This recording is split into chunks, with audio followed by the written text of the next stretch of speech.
ভালোবাসা যে কি, বিশেষ করে দেশের প্রতি ভালোবাসা, সেটি যদি আমরা জানতে চাই তাহলে দু চোখ মেলে একটুখানি বঙ্গবন্ধু শেখ মুজিবুর রহমানের জীবনী দেখতে চাই, যদি পড়তে চাই তাহলে খুব সহজেই জানতে পারব। 1972 সাল 8ই জানুয়ারি উনি যখন দেশে প্রত্যাবর্তন করলেন, তার আগে 8ই জানুয়ারি লন্ডনে যখন উনি প্রবেশ করলেন, তখন এই মহামানবকে সম্মান জানানোর জন্য ব্রিটিশ প্রধানমন্ত্রী এডওয়ার্ড হিথ সরাসরি অন্য সকল প্রোগ্রাম ক্যান্সেল করে সেখানে এলেন এবং গাড়ির দরজা খুলে তাকে অভ্যর্থনা জানালেন নিজেই। এই হচ্ছে এই মহামানবের প্রতি শ্রদ্ধা, ভালোবাসা, বাংলাদেশের মানুষের প্রতি, বাংলাদেশের প্রতিনিধিত্বের কাছে তার ভালোবাসার বহিঃপ্রকাশ।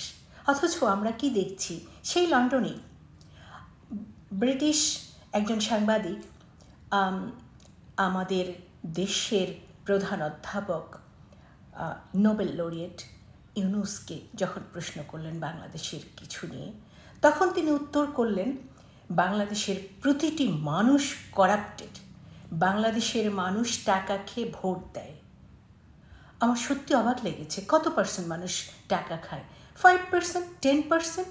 সেই জন্য আপনাকে, আমাকে, 18 কোটি মানুষকে উনি বিশ্বের দরবারে কি করেছেন? অপমান করেছেন।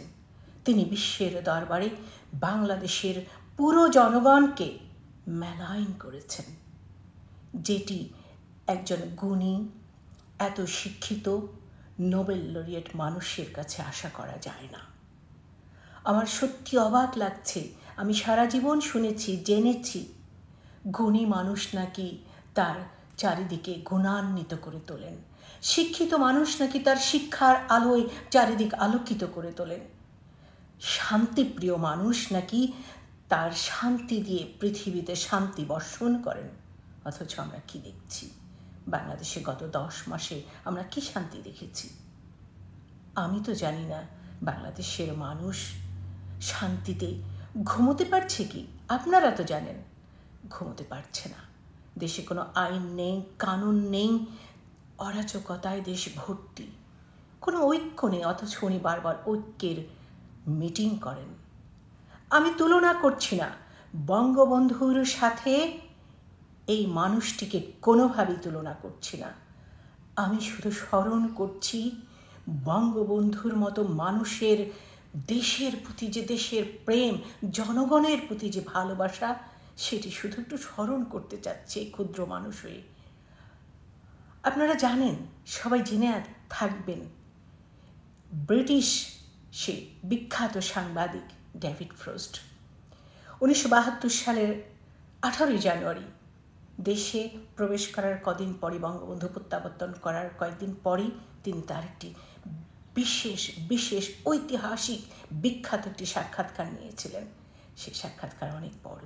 আজ শুধু একটি কথা বলবো, সেটি হচ্ছে ডেভিড ফ্রস্ট বঙ্গবন্ধুকে জিজ্ঞাসা করেছিলেন, আপনি যখন পাকিস্তানের জেলে ছিলেন, সেই জেলের পাশে, সেলের পাশে আপনার কবর খোঁড়া হয়েছিল, সেটি কি আপনি জানতেন? বঙ্গবন্ধু উত্তর দিয়েছিলেন, আমি জানতাম, আমি শুনেছি এবং দেখিয়েছি। আপনার অনুভূতি কি ছিল?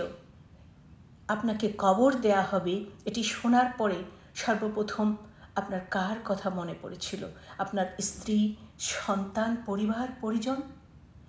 বঙ্গবন্ধু আকাশের দিকে তাকিয়ে উত্তর দিয়েছিলেন, সর্বপ্রথম আমার মনে পড়েছিল দেশের জনগণের কথা, তারপরে আমার স্ত্রী, সন্তান, পরিবার, পরিজন। মুক্তির মিছিলে কাঁদে মানুষের বন্দি আত্মা, সেই বন্দি আত্মার মুক্তি দিয়েছিলেন বঙ্গবন্ধু শেখ মুজিবুর রহমান। বাংলাদেশকে, বাংলাদেশের জনগণকে ভালোবেসে, শুধুই ভালোবেসে মুক্তি দিয়েছিলেন। এই হচ্ছে দেশের প্রতি তার ভালোবাসা।